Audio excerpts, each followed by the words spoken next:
How to chop an onion. This is the root. That's absolutely crucial. Leave that on there. If you cut that off, the onion will start to bleed and you'll start crying rapidly. Slice going forward. Let the weight of the knife do the work. 3 fingers, 1 in front, 2 behind. And this part of the knuckle is going to guide the knife. Fingers on top of the onion, point the knife towards the root and try to get as close to the root as possible. Nice, long stroke. And then push the onion back together. Push the knife halfway into the onion. Slightly tilt the knife down. 1 at the top. And then gripping the onion like a tennis ball, holding it together in place. With the weight of the blade to cut through that onion to get to the base of the root. Again, turn it round, up and down motion. And that's what we're left there. No waste, just the root. And look, there, you've got a really nice, finely chopped onion. Season and cover well with paprika. Spread evenly. Beautiful. Pierce that open, squeeze it in. That's delicious. Take a very sharp knife, bring the pork belly towards you so you're over it, you've got all that pressure and weight. Using the tip of the knife and just sort of nicking it and go across the pork belly. Long strokes with the knife. Take your time, turn it 180. This time, what we're doing is just sort of cutting these nice little sort of diamonds. But as that starts roasting on top, it starts getting nice and crispy. Take handfuls of salt and just sort of rub it in. Bend it over in all those cracks. Really helps to get a nice, crisp crackling on top. Roasting tray. Get it really nice and hot.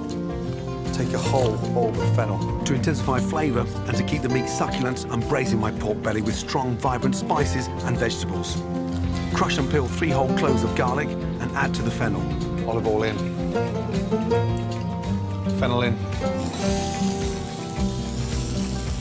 I like the nice, strong aniseed flavour that goes with that nice, rich, dense pork. Fennel seeds. Delicious. Star anise in. And just a couple of cardamom seeds. Wow. They're like little bangers, like little firecrackers. Incredible. Lovely. Fresh bay leaves. Get your pork skin side down. Just sear the top of that fat. That locks in all that amazing flavour. Then I'm going to flip it over and get it nice and crispy. And then I want fennel seeds embedded in those little cracks. Now, some white wine. The minute that white wine hits that pan, you can smell that light fragrance of the fennel. Allow the wine to bubble away and reduce until the alcohol has burnt off.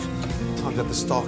Now the stock goes in just underneath the skin, so it roasts on top. All that meat under there is going to be submerged. Because what happens in the oven, the top goes crispy as anything, and the stock reduces and braises at the same time.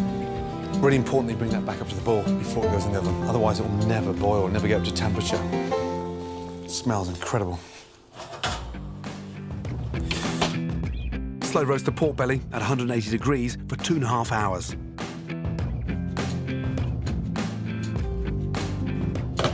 Look at that.